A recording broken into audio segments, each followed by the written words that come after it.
All right, everyone, welcome. I am Cami Loser from Butte County, the Director of Water and Resource Conservation. We have a whole group of people on today. I'd like to thank everyone for joining our webinar for the Drought Impact Analysis Study. This webinar is being recorded and will be made available online subsequent to this meeting, probably somewhere on our website. There will be, so the format today is we will be, I think, go through a few slides. I think Eddie will pause and take questions. You are able to raise your hand. And I think you can also use the chat function. So I'll help with identifying questions as they come up, and so that we can kind of keep to our time, which is about an hour and 30 minutes. We will try to move things along. So make sure if you have a question or if something's, if you've already had an opportunity to ask a question, maybe leaving it for others, and then we'll come back to you if you've asked questions. So just as a review, on December 14th, the Board of Supervisors approved a contract with Ludorf and Scalmanini Consulting Engineers to conduct the Drought Impact Analysis Study. And the study is needed to understand the impacts of drought conditions in 2021 and to identify recommendations to the Board of Supervisors through the Drought Task Force and even the Water Commission for actions the county may take to respond to the continued drought emergency. Moving forward. The presentation is content from the Drought Impact Analysis Study. This content was also presented to the Board of Supervisors on April 26th, and the final report was released, I think, about 2 weeks ago. And so if you haven't seen it, let us know and we can make sure you get a copy. It might also be on our Drought website. The Drought Task Force will meet on June 7th and the Water Commission on June 8th to discuss potential recommendations to be provided to the Board of Supervisors at hopefully their June 14th meeting or sometime thereafter. This presentation will provide kind of an overview of the information within the drought study, including overview of the 2021 conditions, some water transfer information, groundwater demand, groundwater levels in the northern Sacramento Valley, evaluation of drought impacts, and the next steps to improve drought resiliency.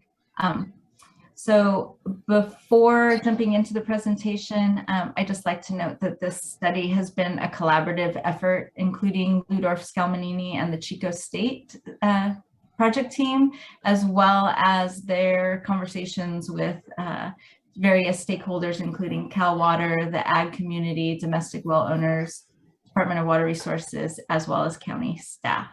So with that, I am going to turn it over to Eddie Teasdale from Ludorf and Scalmanini. I don't know if you want to introduce your team, Eddie, if they'll be jumping in at different times, or I'll just hand it over to you. Great. Thanks, Cami, and hopefully I'm coming in clear. Again, really excited to be here. Good afternoon, everyone. And as Cami had just mentioned, today we're going to kind of follow the outline that's sort of included in the report. Hopefully folks have had a chance to look at that. And as she mentioned, we'll do a brief round of introductions, and then the meat of the report really kind of touches on 6 key elements. So as Cami had mentioned, we'll give a sort of a brief overview of the 2021 conditions. We'll talk about the 2021 water transfers in the North Sac Valley. And then there were some estimates of 2021 groundwater demands. We'll walk through some of the analysis methodologies for that and results. And an evaluation of sort of groundwater levels, sort of North Sac Valley wide. And then we'll dive into sort of some evaluation of drought impacts, including sort of economic impacts and financial impacts. And then we'll kind of wrap it up with some ideas on how to improve sort of drought resiliency kind of moving forward. The thought is, because we have about an hour and a half, we've got about 60 slides. So we're kind of thinking maybe we'll kind of cover 1 or 2 of these sections, kind of pause, open it up for questions, and then just kind of keep track of time. If we're doing okay, we can address more questions, or we'll have to kind of keep moving. And then obviously we want to leave ideally you know, 15 to 30 minutes at the end that we can again open it up for folks have questions. So hopefully that sounds okay. Moving on to slide 3, if folks maybe are on the phone, just a quick introductions for our team. Again, as Kemi had mentioned, this sort of took a village to kind of pull together. So I again work for Ludolf and Scalmanini Consulting Engineers. We have an office here in Chico, and I'm supported by Jacques Debras and Cab Esposito, and on the Ludolf side. And then again, because of the sort of the economic impacts and financial impacts, we brought in 2 professors from CSU Chico, Anita and Janine. So they're on the phone. And so as we kind of go through these various sections, I might be reaching out to these folks to kind of help address some questions. So moving on to slide 4, and then just moving into slide 5, Kemi's really touched on most of this. This is just the background of, why are we here today?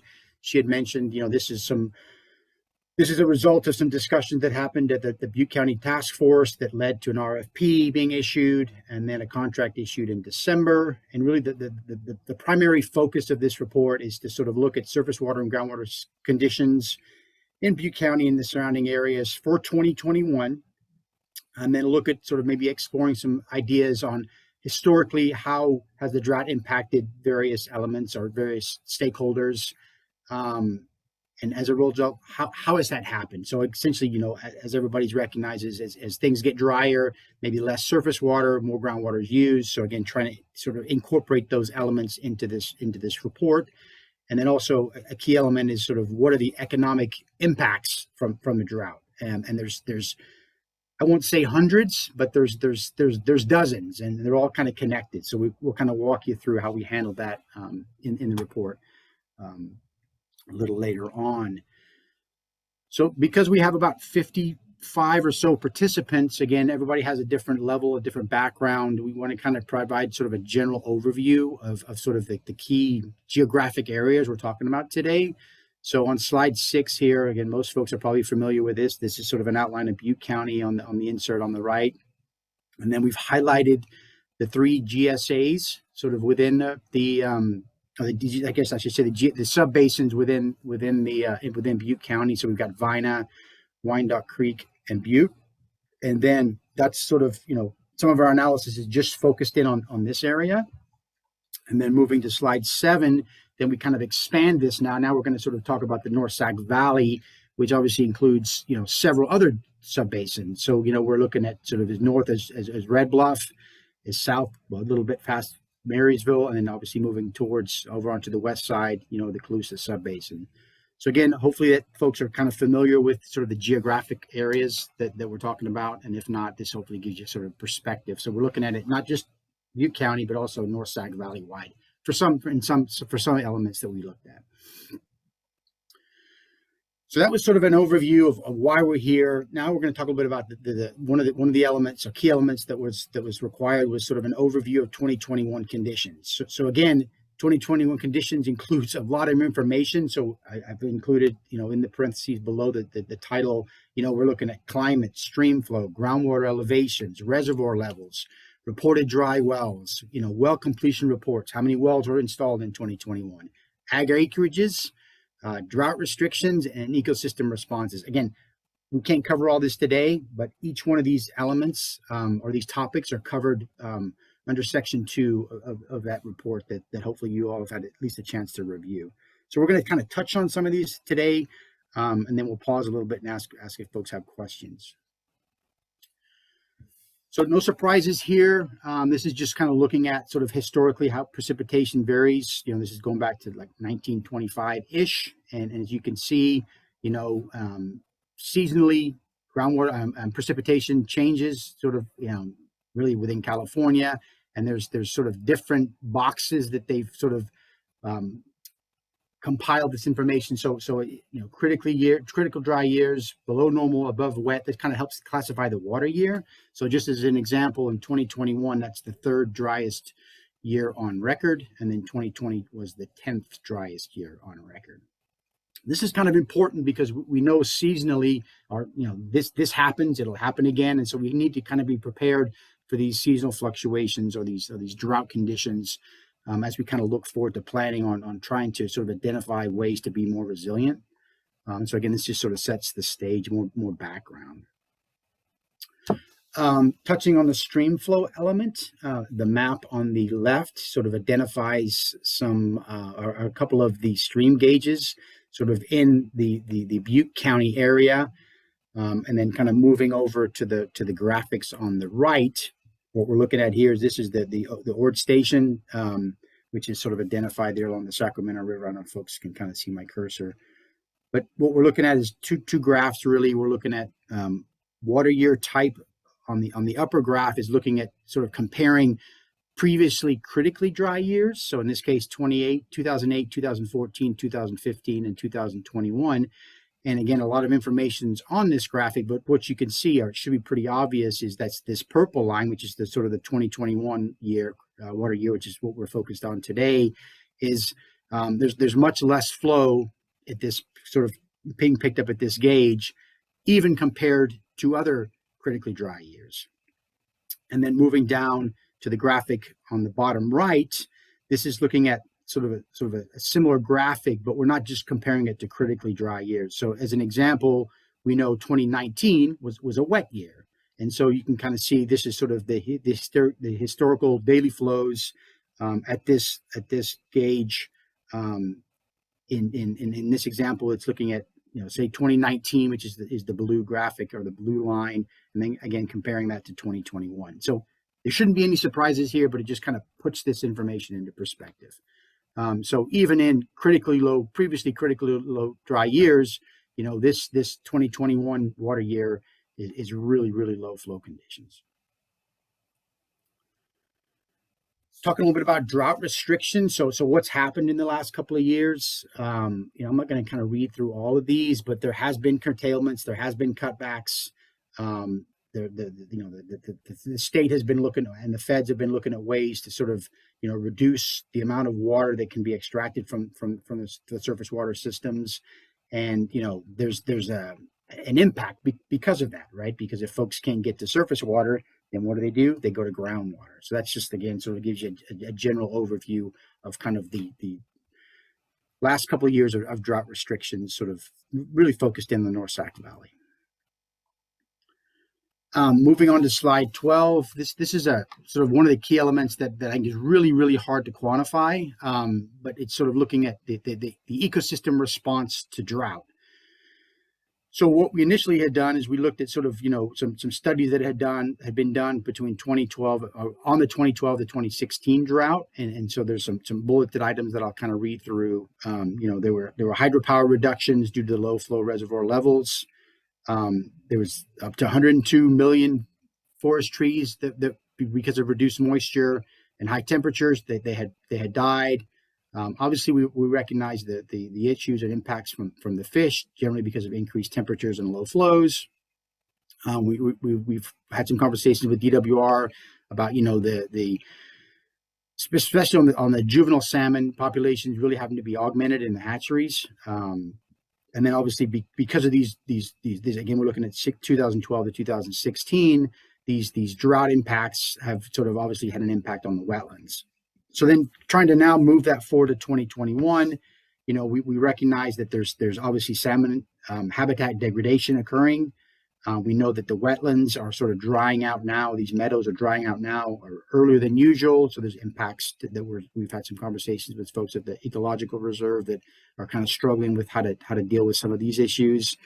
And then obviously because of these droughts, we're seeing, trees dying off. So that's sort of just a sort of a quick snapshot of sort of the ecosystem response to the historical drought and current drought. So given we're about 10, 15 minutes in, I'm going to kind of pause there. And if folks maybe have questions on either sort of sections 1, background, 2, or dealing with sort of the current water conditions, do folks want to maybe raise their hand or have questions, or I can kind of keep moving? So I see a couple of Q&As, Cami, in the chat. Do you want to read those, or do you want me to do it? Well, one is from Jim Broback. Okay. Do you want me to read through them or out loud or? Sure. Let me just open them here. Okay. All right. So Jim's got a couple here. Let's see. According to 2015 DE report, the ultimate effect of pumping can occur significantly after pumping starts or even after pumping has ceased. As timescales involved in awkward responses to pumping can be on the order of decades, making it difficult to associate cause with effect. In general, the longer time frame for the effects to observed at a given monitoring point. Once again, Devin. Hey, Eddie, I do see that Jim Broback, who provided those comments, also has his hand raised. So maybe if Jim... Let's do that, Jim. Yeah, I mean, I guess my question is, do you have a question or is it more just a comment? Okay. Yeah, since you opened with this statement, the question on that is what east to west cross basin flow models are available to predict the cumulative impact of drought-induced conjunctive use of the Tuscan aquifer system? And this might be something more appropriate for later on in the discussion, but we're already there, so let's go for it. Yeah, so we'll address this later on, but what you're asking for is sort of a regional model, and one of the current questions or concerns is we've got these different model platforms that are using different sort of simulation periods and different geologic conditions. So I think, we've had some internal conversations about this. We recognize SV-SIM is a model that would actually include sort of the Colusa sub-basin, the Butte Basin, or the basins in Butte counties. That might be a tool that could be utilized to sort of better understand, that interaction on more of a regional scale, not just sort of a sub-basin scale. So I don't know if that addresses that question. Well, were you able to make use of that tool in your analysis? No, that was sort of outside the scope of this analysis. So it was. Yeah. Okay. But more pertinent to what you talked about just in the past few minutes, having to do with groundwater dependent ecosystems. Sure. You talked about impacts to the upland forest, which are significant and definitely pertinent. But I'm concerned about the long-term cumulative impact of regional conjunctive use of the basin and expanded groundwater irrigation west of the river that is occurring. Butte County still has water levels that are shallow enough to sustain groundwater-dependent vegetation, such as valley oak groves and importantly to the citizens of Chico, the Chico Urban Forest, which the Chico Urban Forester has said is groundwater dependent. According to the Nature Conservancy, environmental and surface water right impacts occur early in groundwater development when modest water level declines of only 20 to 40 feet can result in significant depletion of stream flow and desiccation of groundwater dependent vegetation. Did you attempt to use any monitoring networks or groundwater models to determine the cumulative impacts to these groundwater dependent ecosystems that are occurring or likely to occur in the future as the Tuscan aquifer system is more aggressively exercised through conjunctive use during these dry periods? No. So there was no modeling done as part of this analysis. Like I mentioned, it's sort of outside the scope. I think on those kind of analyses, that's sort of defaults back to the actual groundwater sustainability plans. But as you mentioned previously, there is a concern because these plans are sort of looking at a sort of a basin specific area and not looking at a North Sac Valley area. So I think there's some concerns and there's some things that could be done to sort of better improve that sort of understanding. But we didn't do any of that for this analysis. There's no modeling done as part of this work. Or no monitoring as well. You didn't attempt to identify any loss of stream flow or any loss of ecosystem function associated with groundwater dependent vegetation. No, we looked at changes in groundwater levels. Obviously we've looked at some of the changes in surface water flows, but there was no analysis looking at groundwater dependent ecosystems. And you're saying that was outside of the scope of the contract? Correct. Yeah. Okay, thank you. So Eddie, there's a couple other questions in the chat. I don't know if you want to take a look at them. Let's see. Dave Skinner, almond versus walnut yields per acre. Yep, we'll address those with some subsequent slides. How often are two sequential non-dry years to then work with the ground condition? How often are there two sequential non-dry years to then work with the traditional M&Ts? Yeah, we're not gonna get into MOs and MTs because that's sort of again the focus of that is on the groundwater sustainability plans. I don't know offhand. I could go back and look at the graphic on how many sort of back-to-back their non-critically dry years have been. So we can get that answer just by looking at the graphic. And then Angie said, "Is this a question or a statement?" Okay, we're good. We're gonna keep plugging along here. Now we're going to talk a little bit about water transfers. Again, these are things that were required as part of of this work. And so in section 3 of the report, we talk about water transfers, the water transfer costs, and then the cumulative impacts of water transfers. Most of this information was extracted from the temporary water transfer. Most of this information was actually extracted from the water transfer information management system. So this is all publicly available information. And then when we're talking about transfers, there's really sort of 3 types. We're looking at crop idling. So folks are choosing not to essentially, grow a specific crop. We're looking at groundwater substitution. So the idea there is instead of using surface water, they let the surface water go. The entity does not use surface water and then uses groundwater. And then, of course, reservoir releases. There's a process you have to kind of go through to do these sort of transfers, and it obviously requires sort of local and DWR approval. And there were no temporary water transfers from Butte County in 2021. Moving on to slide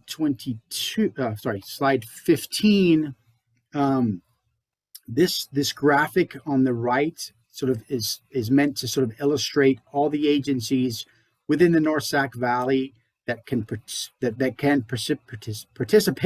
in the water transfer program. So it gets really busy when we start trying to label these. So hopefully that color, if you have the report in front of you, can help sort of better understand sort of the distribution of those specific entities. And then obviously there's some requirements specifically in California Water Code that no more than 20% of the irrigable acres within a district can be followed for water transfers. And then, as I mentioned previously, within Butte County, there's a permit required for groundwater substitution transfers. So again, some folks might know this, but some might not. So this report is sort of try to gear towards the general public. So we wanted to kind of set that process up so folks can see where it occurs. The next slide 16, what we're looking at here is sort of groundwater substitution transfers. And so we've kind of created sort of a heat map that shows you where the transfers occurred and then the volume of those transfers. So hopefully folks can kind of see that. And again, in Butte County, you don't see any transfers out of that footprint, but you do sort of on the west side and then obviously towards the south of Butte County.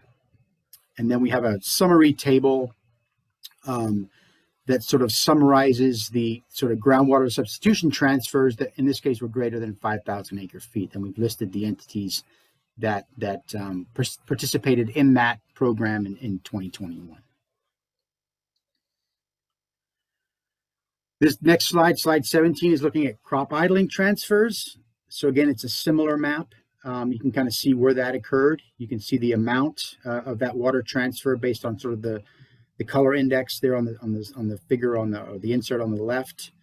And then we have a summary table on the right that sort of lists the agency and then the volume that was transferred.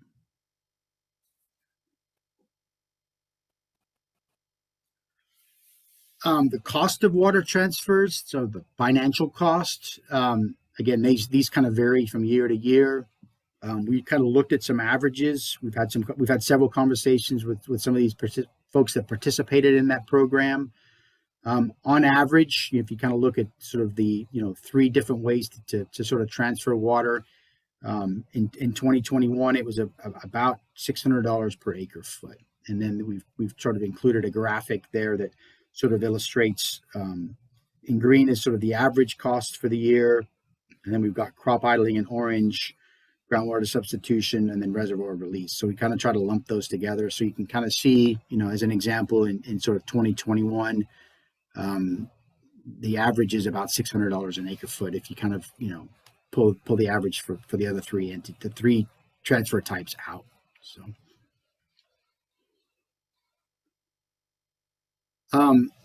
estimating impacts to the sort of, let me just move my little thing here. Give me a sec here.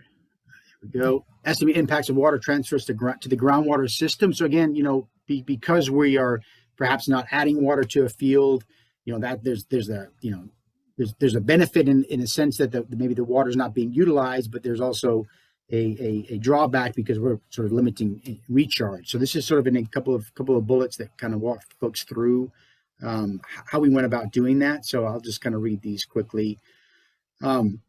Estimating the impacts of groundwater substitution and crop idling is based on net water loss. So that takes into account how much water is taken from the groundwater system and then the diminished recharge of idle land. Okay, so if we're not applying water to a land, then we're not going to have a certain percentage of that applied water is going to be recharge water. So as an example, in crop idling transfers, we estimated that about 15% of the applied water is no longer recharging the groundwater system. And then for groundwater substitution transfers, in that case, they're not using surface water. Groundwater is being used, so you're losing about 85% of that water out of the system. And then the impacts from this are summarized by each subbasin within the report. So moving on to slide 20. So these again are just some figures from the report. The figure on the left is looking at the impacts to groundwater resource from transfers. So you can kind of see we've got a sort of a heat map there that shows you sort of, based on a range of acre feet volumes, how much water is leaving the system or the area. And then moving on to the slide or to the figure on the right, this is sort of now what we're trying to do is, yes, given there is a transfer, but what percentage of that is really related to pumping? So even though there's a lot of water being removed, it's really minimal in some areas when you compare it to the total percent of total pumping.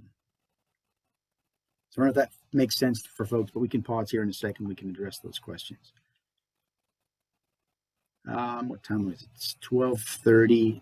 Yeah, we can kind of pause here for maybe a couple of minutes. I see one question. I'll just kind of pop it up here. Yields of almonds and walnuts were reduced by 2022 due to February frost experience in California. Therefore, yield reductions will be experienced that are not directly drought related. Yeah, so we've got some information on some subsequent slides to sort of address that. So I'm going to kind of hold that question until we get to some subsequent slides. Are there any other questions if folks maybe want to speak up, or we can keep moving along?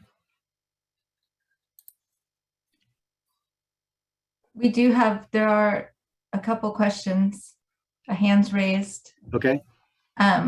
I see Thad Bettner. Yeah, can you hear me okay? Yes. Yeah. Oh, yeah. Hey, thanks. My name is Thad Bettner. I'm the manager at Glen Cluse Irrigation District, and just want to thanks for the report and just have a couple of questions or comments here, and I think on a couple other sections as well. But one, I guess from our standpoint, we'd like to see a little bit more information in the report around Shasta operations. Some of the decisions we made around transfers were based on water not being available from Shasta Reservoir, in order to protect winter runs. So, for example, the fallowing transfer we did this year, that was water that actually was held in storage well into the fall to help protect winter run. And also as water that we could not divert in the spring. So we were kind of in a catch-22 position in terms of decisions we had to make around at least fallowing transfers. So again, I think more discussion in your report about just the uniqueness around Shasta operations would be good. Okay. The groundwater pumping we did last year, all that water was left in basin. We actually transferred that to our neighbors immediately west of us. So I want to make sure folks are aware, that wasn't water that was exported out of the Colusa subbasin or region. Also, I think we'd also like some discussion around groundwater recharge. Understand that you're looking at impacts to groundwater, but our district alone recharges our groundwater system by about 185,000 acre feet a year, and that's directly out of our GSP, and also the groundwater modeling that you mentioned earlier. So I think doing some sort of a comparison about transfers or water available to recharge would be important. Like for example, figures 3 and 6 and 3 and 7, having, for example, we transferred, if you look at this amount, and our impacts to the groundwater were pretty minor relative to the amount of groundwater recharge we do annually. So I think just being able to put some numbers in context would be helpful. So we can, I don't know if it's better to provide comments here or send a letter, but we just think more of a holistic picture of how last year really set up would be important for the public to understand as well. So okay. Yeah, I'm guessing, Cammie, we could probably take written comments, and then we can. There's some revisions we need to make. We found some typos and stuff that we can, So I think there's some ability to incorporate some of these more local perspectives. So. Yeah, and Thad, if you do have a letter like describing some of that information, it's also something we could add as an attachment in an appendix to provide that context. Okay, great, thank you. Jim, I see that you have your hand raised. I'm hoping that you can hold your thought, and then we can, that way I know I think Eddie's not even are you a third of the way through your slides? So about a third, yeah. So okay. I guess I'd prefer just to kind of keep going, but okay. Don't forget about your questions. We'll address those at the end. So. Go ahead. Okay, so section 4 really focuses on trying to sort of estimate 2021 groundwater demands, and so again in the parentheses, these are sort of the more details that are included in the report. So that's not only estimating the demand, but also trying to sort of better understand how pumping varies sort of in the North Sac Valley. So how do we do this? And so we did it a couple of different ways, but we tried to utilize sort of very recent land use information with some, we kind of supplemented that with some remote sensing. Obviously, we tried to get as much of the surface water delivery details as we could. And then we also tried to integrate some of this analysis with the Butte Basin groundwater model, bringing in some of the more recent precipitation data, and then obviously trying to sort of do some estimates based on ET. So it was sort of a simplified approach. Where essentially what we're looking at for the groundwater demand is we're looking at sort of a crop coefficient times a reference ET, and then precipitation and surface water deliveries are added to the system. So in this case, we take those out because you don't need it if there's additional precipitation. So that's kind of the approach we've done, and we've done this in other areas, and it kind of gives you a pretty good indication of the demands. So we applied this sort of in this general area, and you can kind of see. Based on the figure on the left, this is sort of the estimated total agricultural pumping in 2021 in acre feet. And so you can so again, based on that color code, you can kind of see the different areas and the demands that are needed to meet those areas. And then we also broke it down. This is the figure on the right, where we're looking at it just sort of based on an irrigated rate on an acre per acre basis. So in some cases, I know sub-basins, mostly down the San Joaquin Valley, they kind of have some restrictions on, no more water than an acre per acre kind of thing. So we just wanted to kind of get a sense of what that looked like in these areas. And then obviously on the municipal side, sort of again, mostly focused sort of in the Butte County area. We had some conversations with some of the smaller entities, Biggs, Gridley, Orville, and then obviously Thermalito, Cal Water, and then Durham Irrigation District. So that's sort of the equivalent of the municipal pumping. So we've got our ag demand sort of based on land use. Municipal, we reached out to the local entities to get that information, and then it boils down to the domestic well pumping. So that's a little harder to evaluate, but what we chose to do on that is, we've got some estimates based on where these domestic wells are located. And then what we essentially look at is urban water management plans give folks a sense of, what the per capita day usage is for a specific area. So the summary table at the bottom of slide 25 essentially provides sort of an estimate of the domestic well users for Butte, Vina, Wyandotte Creek, and then obviously the foothills. Don't forget about the foothills. And then we just apply that per capita day use. For Butte, Vina, and Wyandotte Creek, it's 184 gallons per day per person. And then in the foothills, it's a little higher. We were kind of surprised at that, but that number, I believe, came from a Paradise, it might have been a Paradise Irrigation District urban water management plan, so it's a little higher up there. So anyway, you kind of apply that magic, that you apply that demand, or so you multiply the population or the domestic number of wells by the per usage, and you can kind of get a sense of what the domestic groundwater usage is for each of the subbasins plus the foothills. So it should be kind of obvious from this analysis that you see that there's a lot more domestic use up in the foothill areas than sort of in the subbasin areas or in the valley floor areas. Moving on to slide 26, a lot of information on this slide, but what we tried to do here is we've developed these, estimates, pumping estimates for several of the subbasins, and this is sort of summarized here. Hopefully you can kind of see it with my cursor on the left-hand side of the table. And then the sustainable yield, this was actually extrapolated out from the respective GSPs. And then we've calculated sort of a percent of the safe yield, a sustainable yield. So in this example, the North Yuba subbasin, they're pumping, our estimates are about 62,000 acre feet in 2021. The sustainable yield is about 93,000. So they're, 30,000 below there's the sustainable yield number.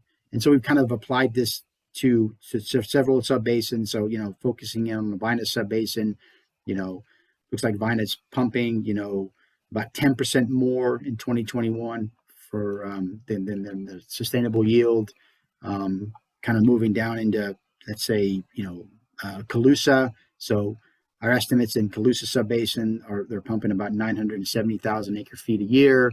Sustainable yields about 500,000. So you can kind of see in 2021, there were 500,000-ish over allocated, which is to be expected in these dry years. So that's just a way to kind of put all this information into context. So, and then the graphic just sort of illustrates that percentage sort of based on an aerial perspective.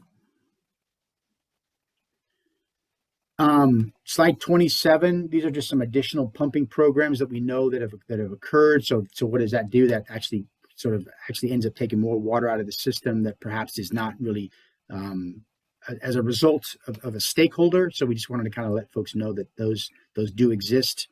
And what can we as locals do about that? Probably not much, but we just want to let folks know that there's things that happen that are not really in our control as far as additional pumping goes.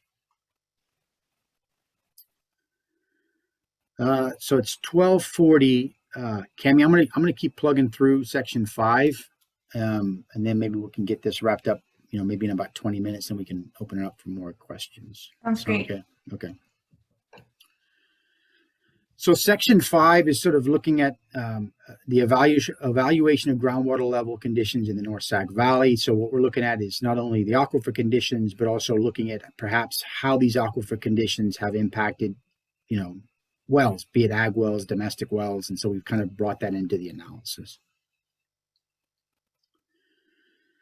So we looked at a couple of different methodologies, first of all, trying to figure out, how groundwater levels have changed sort of in the North Sac Valley. All this data was sort of extrapolated from the Water Data Library. So again, it's all publicly available information. And then I'm sure you all have seen maps that have been created by DWR, where they've kind of broken out the wells based on shallow, intermediate, and deep. So we kind of followed that same methodology, and then we contoured water levels for sort of March and October. So the March is representing the spring, and the October is representing the fall. We created elevation maps, depth of water maps. I think probably the most helpful are the change maps, at least for a larger audience. So we've kind of presented some of those today, but again, we have the elevation, depth of water, and change maps actually in the report. We've also included the DWR maps that I think went through spring 2021 were the ones that we had. They're in there as an appendix as well, so you can kind of compare the methodologies. They're very similar. The interpolation is very similar. So slide 30, this is just looking at sort of groundwater level changes from 2019 to 2021 for the shallow. So again, that's sort of wells that are in the 0 to 200 feet, the intermediate 200 to 600 feet, and then the deep, anything deeper than about 600 feet. So, unfortunately, we're not seeing any blue in there, which again is to be kind of expected given where we're at today. But you can kind of see some of these areas where maybe are more of an orange color, sort of depicting where we're seeing more drawdown, sort of in all shallow, intermediate, and deep. I think this is sort of the Orland area here. So hopefully that gives folks sort of a snapshot of how groundwater conditions look in at least between 2019 and 2021. Something else that we were asked to look at was, reported dry wells. So this is done a couple of different ways. DWR has got a pretty good website where you can log on and sort of put in your information and talk about, where your well's located and is it dry. And then the county started looking at, or had a sort of developed a system, I think starting in August, where folks could report their dry wells as well. Based on some work we've done in other counties, we know these numbers are low. Not everybody wants to report that their well's going dry to the state. So I would say these numbers are biased a little low, but it kind of gives you a perspective, at least for the figure on the left, that shows you where the wells were that were reported in Butte County in 2021. And then we've kind of compiled those numbers in the table on the right. So in 2021, there were reported 44 wells that went dry. Those are reported to DWR. Only about 19 or 20 of those, so half of those were reported to the county. Were they the same wells? We don't have access to that information, so we don't know. But it kind of gives you a perspective of where those dry wells are occurring. Again, mostly domestic. Looking at sort of how the depth of wells have changed through time. So this is sort of a couple of graphics on the right side. This is sort of total completed depth, and these are for mostly domestic wells, sort of within each of the 3 subbasins plus the foothills. And again, a lot of information there, but you can sort of see that blue line that shows you sort of the general trend of the total completed depth for wells going back from 1970 through 2021. So in Butte, I would say Vina, they've increased a little bit. Wyandotte Creek have been pretty stable, but up in the foothills have been going deeper and deeper. So again, you start sort of seeing a trend where, I think sometimes the foothill folks get left out because they're not part of a GSP. So it's something to look at, recognizing, how much water the domestic well users up in the foothills are using. It was a lot more than sort of what's sort of estimated within the actual subbasins themselves. And, why is this important? Because again, we want to make sure that we're kind of trying to be as protective as we can to these domestic well owners. And also we utilize this tool to sort of estimate the vulnerability of domestic wells in Butte County. So we'll talk a little bit about that here in a second.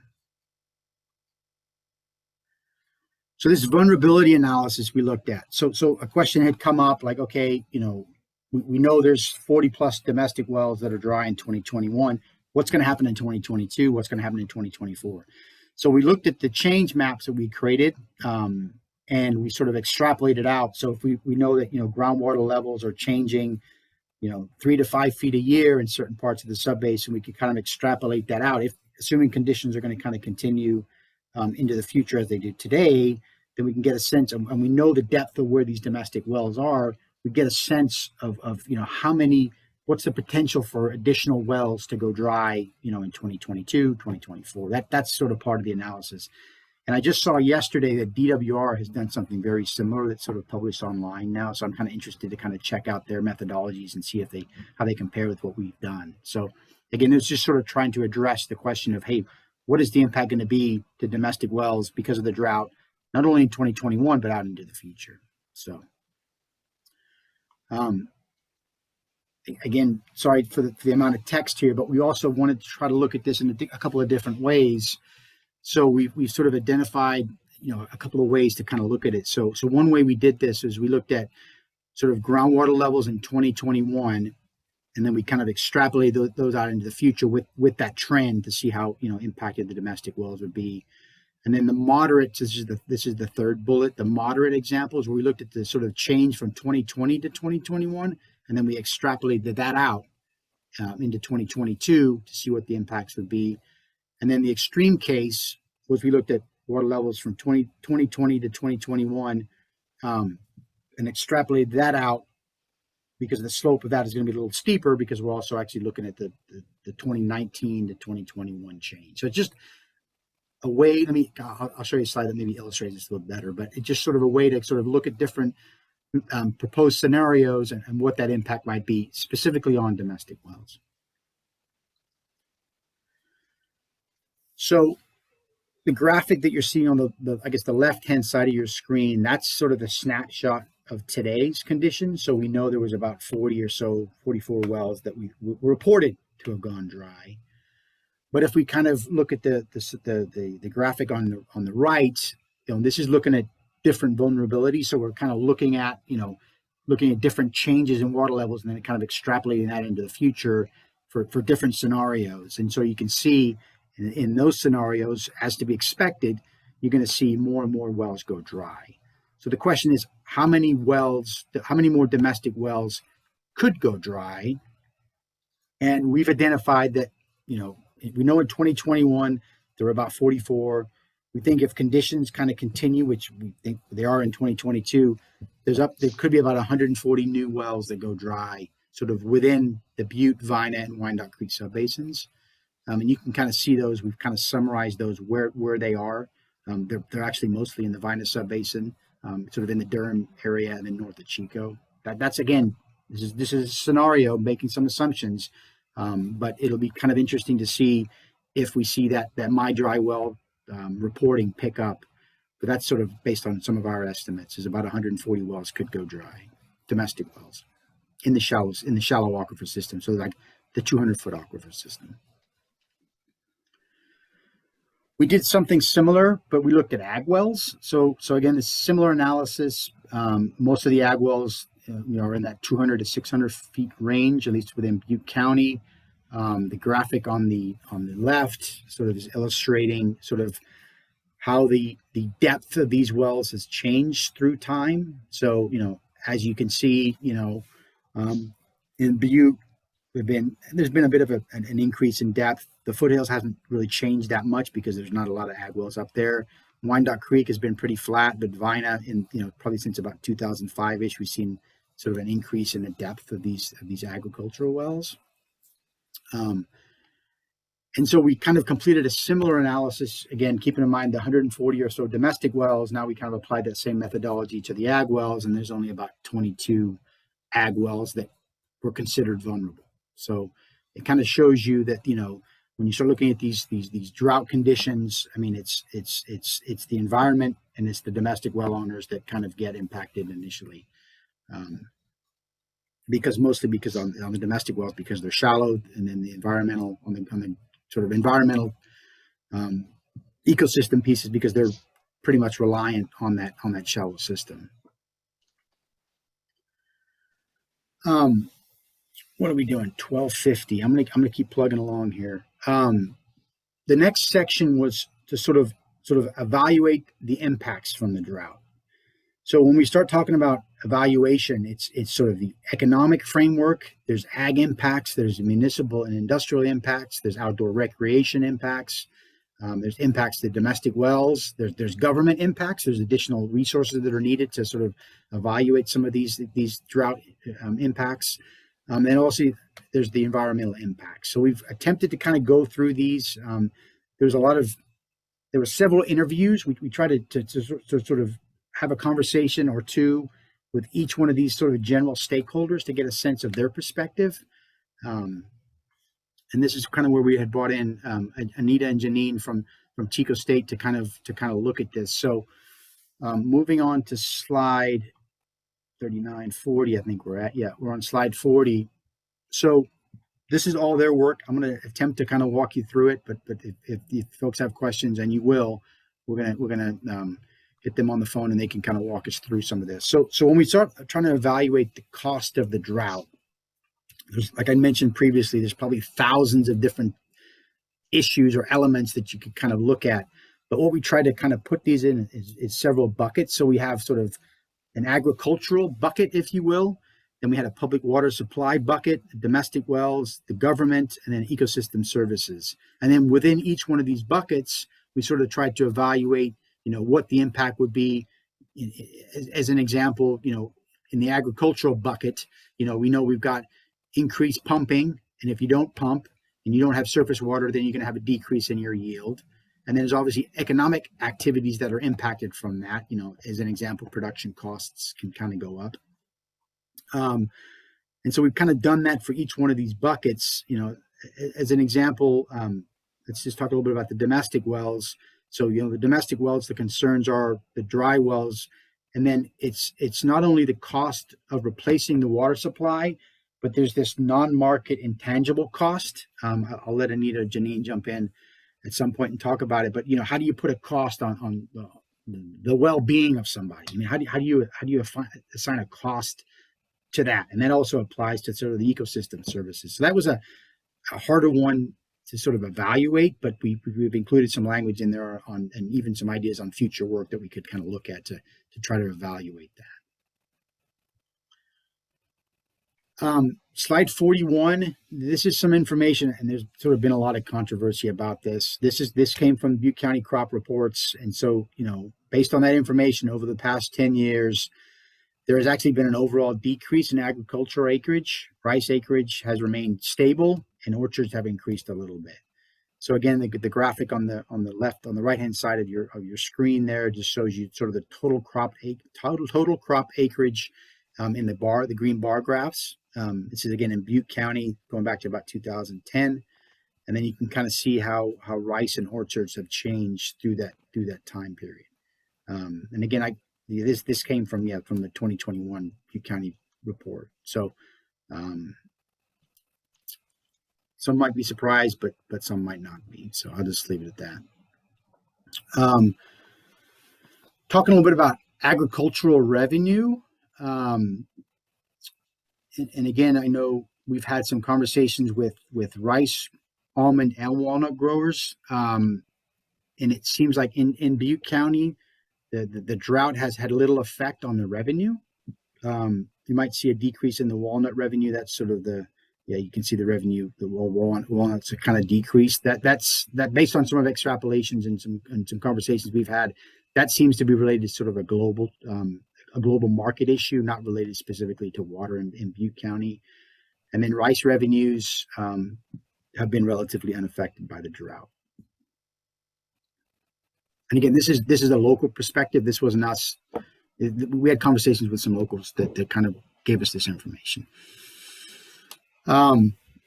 Agricultural costs in the drought. So we know from these conversations that the cost of water this is for ag, accounts for about 5 to 10% of the total cost. This is in Butte County. We've also had conversations with other growers in other counties, and that the cost related to water is a little higher in that 15 to 30%. Actually, in other areas of the state, yeah. And then the third bullet is obviously costs are substantial for farmers who have to supplement surface water with groundwater. So and then the table on the left, on the right hand side of your screen sort of illustrates just sort of conceptual purposes. You've got static water levels, so depth below ground surface, right? The deeper the water, the more head you've got to overcome. So then what we've done is we try to apply sort of a unit cost to essentially deliver water. So that sort of summary table is included, and there's a lot of details in the report to kind of walk you through, what does it cost a specific entity to pump an acre foot of water. If it's being sold, as an example, for $600 an acre foot, but then it's costing $250 an acre foot to pump it. I mean, you got to kind of put that in perspective. So that's just sort of our analysis based on pumping for agriculture. So sort of a general summary based on some of our interviews. Areas that utilize surface water in normal years pump more in drought years, as is to be expected. Total cost of water compared to total cost of production remains low, but may increase in the future. Again, this is just specifically to Butte County. As I mentioned previously, ag transfers are limited to 20% of the total acreages. That's a sort of a water code requirement. I mentioned previously about Butte County requiring permits to sort of, export water. None have been applied for. Based on our analysis, sort of drought plays a small part in total revenue per acre. Return farmers are higher for transfers than in rice production, and broader economic impacts in Butte County would depend on how water transfer revenues are spent.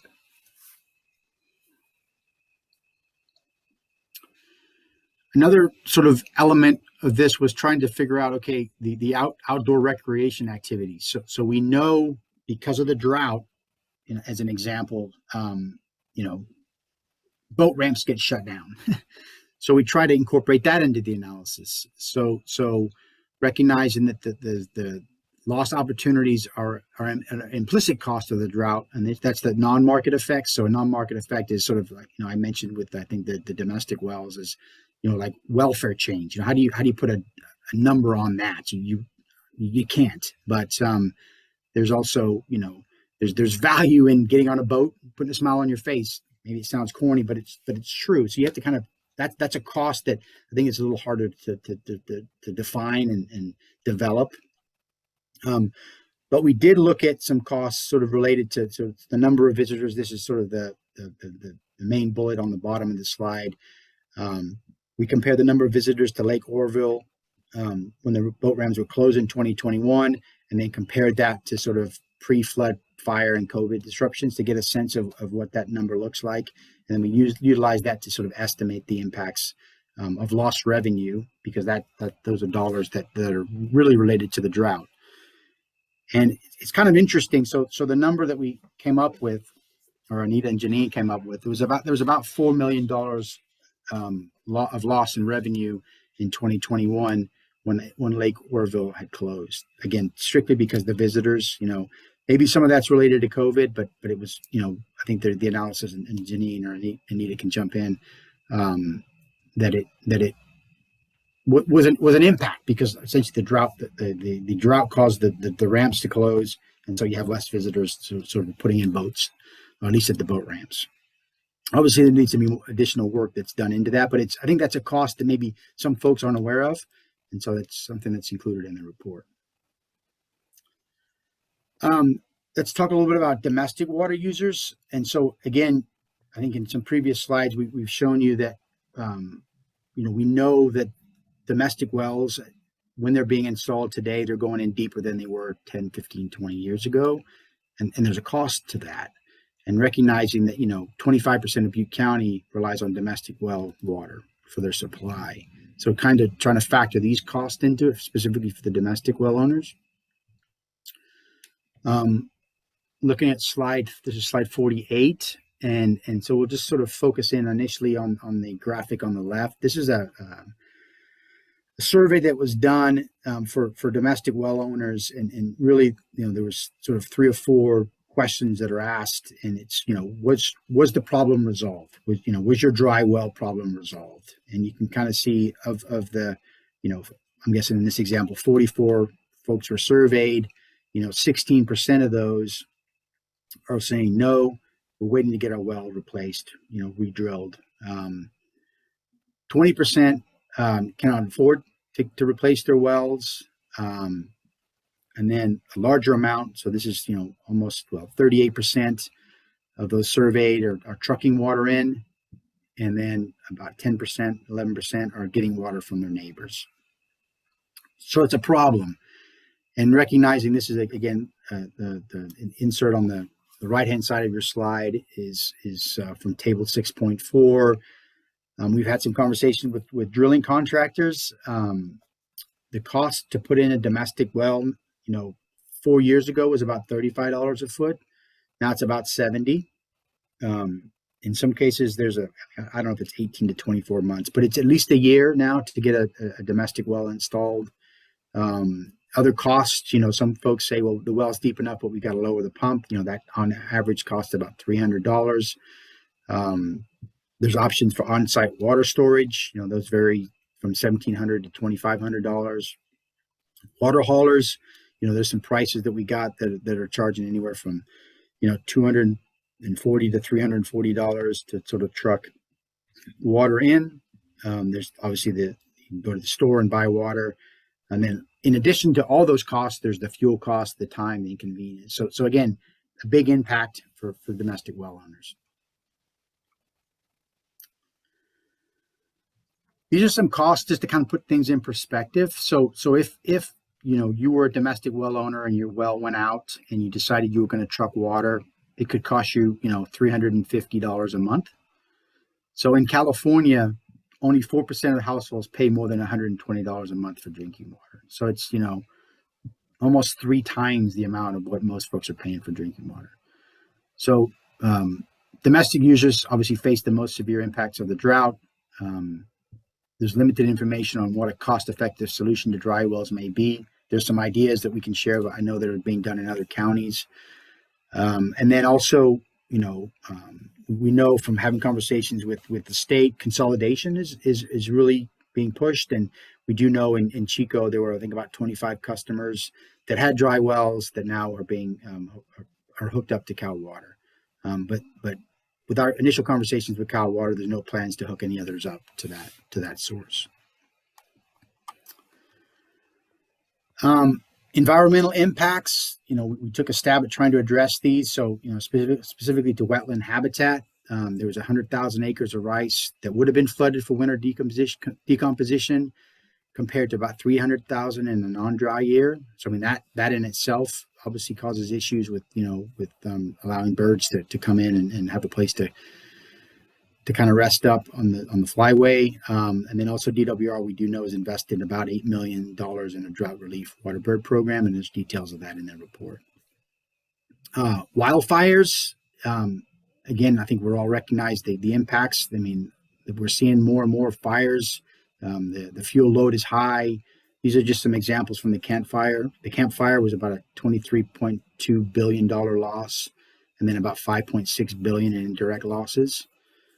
And then the ecosystems, I mean, it's really difficult to kind of quantify that sort of in a 2 or 3 month window, but we know it's a ripple effect. We're seeing it today. And so that's something else we need to kind of look at. Is in South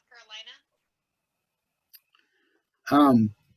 These are just another slide. 51 is looking at sort of costs associated with fire. So this is for some work that was done in 2021. So again, when folks start thinking about the drought, it's obviously the well users, but also the additional fuel load. And then obviously what happens when the fires come in, you've got the firefighting costs, you got property damage, health costs, air quality monitoring goes up, less folks are going to work. And so it's huge. And so this graphic here on the right just sort of illustrates sort of what that looks like in millions of dollars for various counties within California. I think, Cami, I'm gonna kind of push through section 7, and then maybe that'll give us about 15 minutes or so to address some questions. Sounds good. I think some people have been putting some things in the chat, so probably a workout. Okay, we hope. All right, so the next step, or the next section, really just talks about how do we improve drought resiliency, and so the items below: assess drought risk by users, integrate regional policies to strengthen drought response, and then develop response metrics and data gaps. So that's sort of the additional details that are included in the report. And then we're just going to kind of touch on a couple of those elements now. So slide 53, I promise we're getting close. how do we improve? How does the county or even North Sac Valley improve drought resiliency? And there's some items we've included here. So a county-wide assessment of future drought risk. I think this is the initial start of that. And then also looking at that by source type, so surface and groundwater, and then also by the user, so the urban, the rural, the ag, and other users. So that's sort of one component. I think another key component, which is difficult, is sort of updating sort of the drought planning and management policy. So sort of a water shortage contingency plan. I think in the long term, the idea behind the groundwater sustainability plans are to sort of address some of these sort of challenges, but in the short term, what can be done and what kind of responses can occur. So I think updating that drought preparedness plan is going to be really, really important, and it's going to be sort of a living document, addressed, modified, updated year to year. I think also sort of integrating with other regional water planning processes. I think primarily really because that's where the money's going to come from. So we know there's irrigated water management plans. You've got the GSPs that we know are sort of being implemented today, and there's projects within those GSPs for implementation. But I think it needs to be sort of this integrated approach that touches on drought management and looking at ways to kind of capitalize on projects and dollars to help sort of offset some of these short-term drought-related costs. Another idea was to sort of develop some sort of or improve on water shortage contingency and monitoring and reporting mechanisms. So maybe a early warning signs. Obviously, we've got the water levels, but developing some metrics so that can be kind of presented sort of maybe in a more user-friendly way to the general public, and trying to come up with some ways, drought response developed in a way that minimizes impacts to Butte County. Some things we know are happening, happened in the last month or so is, there's been some modifications in some counties, and that's going to have to happen county or statewide on maybe on the well ordinance side, perhaps, maybe requiring, even in some cases, domestic wells, maybe they need to be a little deeper because we know these droughts are going to occur. And so a way to kind of, have a little bit of additional water in the savings account so you can kind of, you can meet the demands during these drought periods. And then another item is on the surface water, groundwater drought. It seems like surface water is managed year to year, but groundwater is managed decade to decade. I think we kind of need to change that a little bit. Regional policies, I mentioned, there's obviously a couple of benefits to this. It's not, I don't think no longer it's sort of surface water and groundwater. It's sort of more of a combined sort of one water, but also trying to chase the resources to implement some of these projects because there's going to be benefits to sort of, the environment and trying to make sure that we're all sort of in this together and trying to capitalize on these grants and resources that we know are out there and there's money to come. So I think we need to sort of develop more of a sort of regional approach for some of these plans to take off. I'll be successful, I guess. And obviously, what another key important is on the outreach and engagement. So obviously, I think the county's done a pretty good job on sort of drought outreach efforts, but there's always room for improvement. And so the summary table on the right hand side of the screen. So there's elements that need to happen before the drought, and then during the drought, and then to mitigate the drought. And then we've got some key elements and some ideas on work that could happen to help sort of facilitate some of those future discussions. Again, I keep going on about funding, but I mean, we can't do any of this unless we have the funding. And so there's lots of opportunities out there. We know the county's been pretty proactive already on sort of applying for working to develop applications for some of these programs, but just kind of keeping an eye out on what additional programs can be sort of targeted. And then also what other programs, could be developed to develop funding to sort of help with some of this drought mitigation. I think this is my last slide, so I'll just kind of go through this really quickly, and then we can open it up for questions. Sort of next steps. Obviously, I think we all recognize we need to improve our understanding. Sort of obviously drinking water, assessing the drinking water vulnerability is going to be key. Recognize the ecosystems need to be sort of further addressed. And then also, could we work with water transfers under sort of a more sustainable framework, or at least keep that water within the North Sac Valley, which I think is being done in some cases. And then also, so that's sort of a key message on improving our understanding, improving our response, obviously updating drought policies and improving drought responses. That's what the county is working on now. And then trying to develop maybe early warning systems that would help us sort of figure this out before we're in the middle of it. And then the last bullet really is, and I'll say it for the last time, I promise, is really trying to capitalize on additional opportunities that we can use to fund some of these projects. Is it state, feds? I know for this work we had teamed up with CSU Chico. There's opportunities there. They can take this analysis a little deeper. And then there's lots of things in there that we could look at. So I think with that, we've got about 20 minutes. So I'm going to encourage all the members of my team to kind of jump on, and then kind of depending on the question, I'll attempt to answer it, or I might pass it off to somebody more qualified. So Cami, back to you. All right, thanks, Eddie. There are a couple questions. Let's go to maybe the verbal questions and then pick up the questions in the chat afterwards. So Jim Brobeck, your hand is raised. Eddie, one of the slides you had showed well depths in Butte County over time. Did the project track the depth and number of agriculture wells developed in Glenn, Colusa, and Tehama counties during the past decade? We just looked at Butte County, right, Crab? Correct. This is just focused on Butte County. But it could be looked at. It could be looked at. Yeah.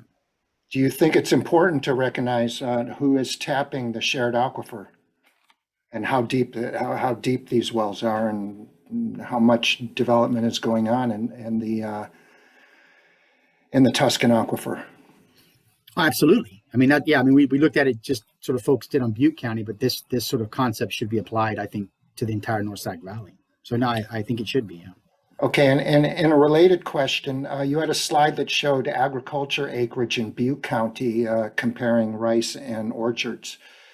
Did you graph out the mix of rice and orchards in Glenn and Colusa and Tehama counties over time? We did not. Okay. My question again, do you think that's an important aspect to be looking at to study the hydrodynamics of the shared aquifer? I do. I think that's important. Trying to find it, but yeah, I do. Okay, and I've got one more question, but I'll let someone else jump in case we run out of time. Okay. Great, thank you, Jim. Eddie, do you want to go to I don't see any other hands raised. Do you want to go to the questions in the chat? Sure. Here we go.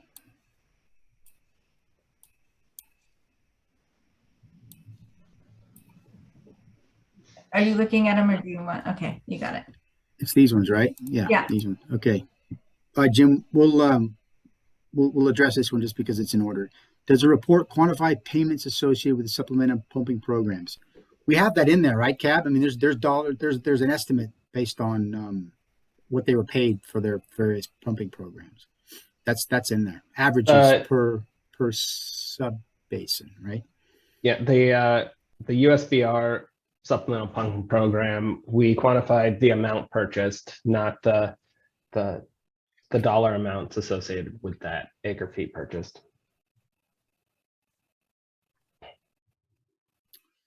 Okay, Tasha, do you have any way of knowing how accurate your estimates of groundwater pumping were?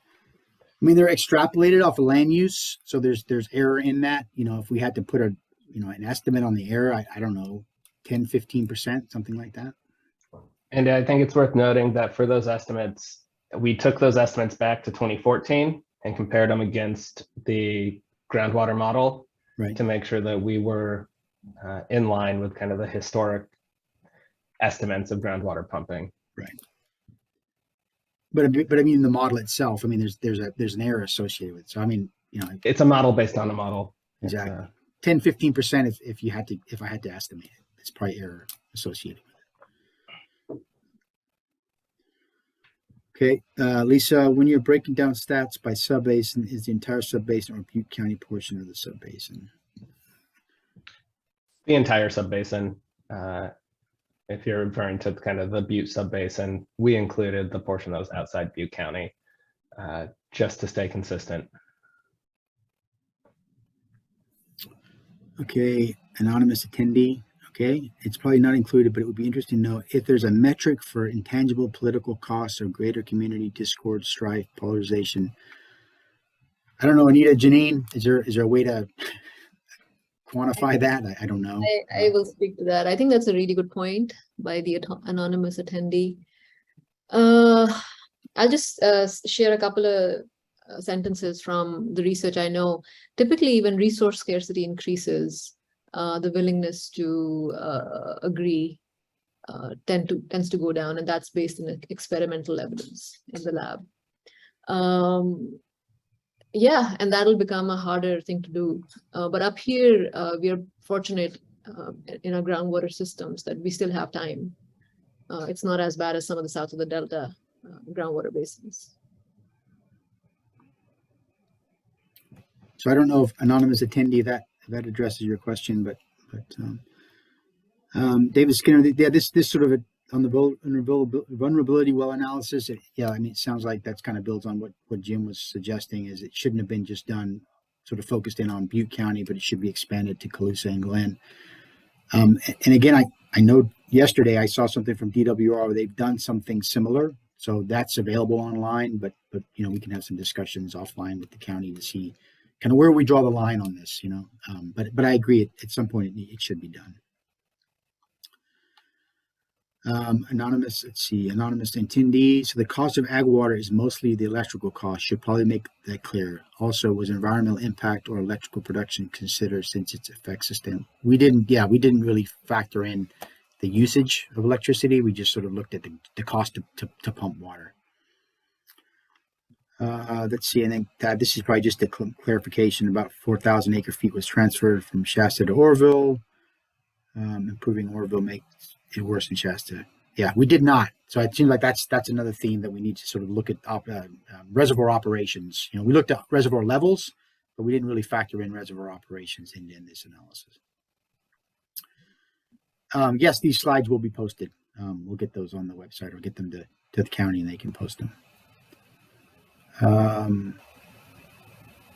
Did you answer all of Tasha's questions, Eddie? Do you have a way of knowing how accurate estimates of groundwater pumping were? Yeah, I think I said that 10-15%. Yeah.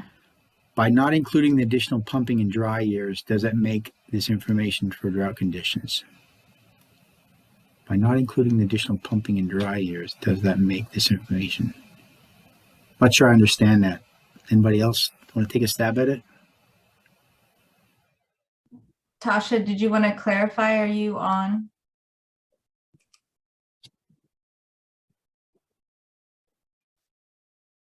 She might not be listening. Yeah. Okay. I'm not sure I understand the question. Okay.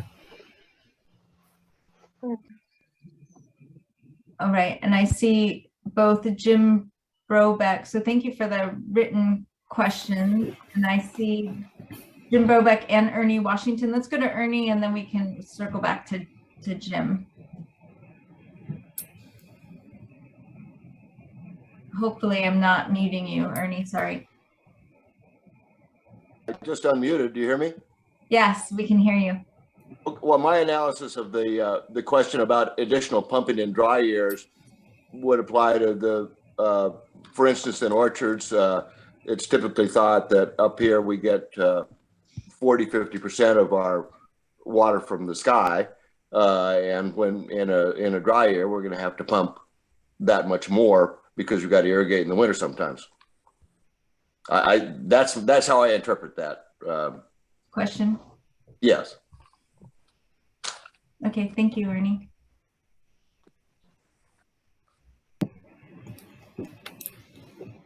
And Jim?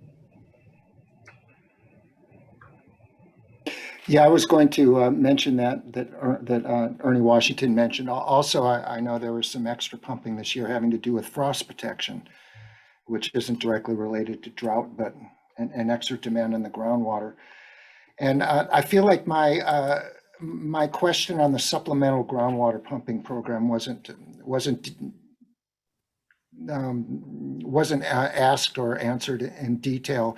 I think it was part of the work plan that it would include a detailed description of the potential environmental impacts resulting from the program and whether the districts are being paid with state and federal funds to participate.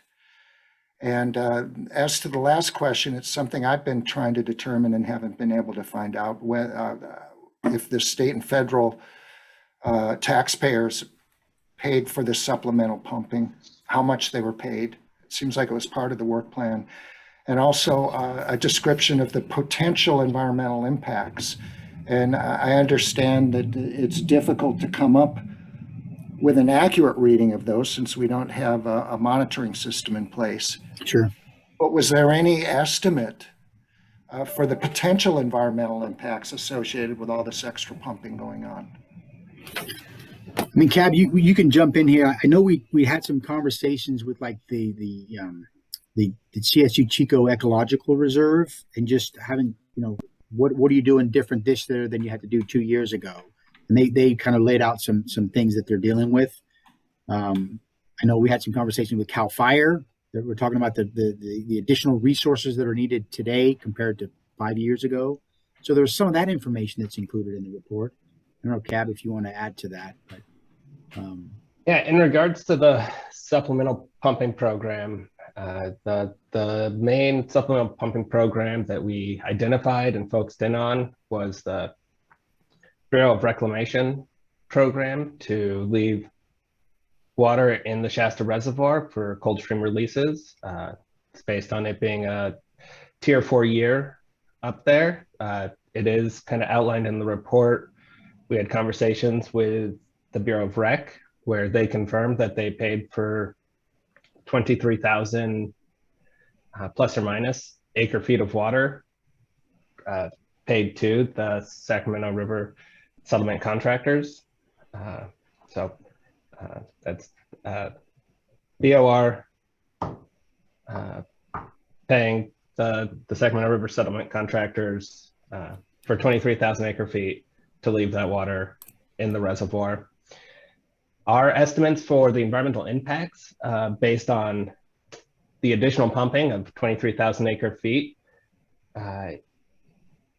our analysis kind of concluded that 23,000 acre feet provides a negligible impact to the environment when compared to all of the additional pumping that's happening throughout the northern Sac Valley to currently meet agriculture demand, as well as municipal demand. So that is kind of outlined in the report. And yeah, I hope that answers your question.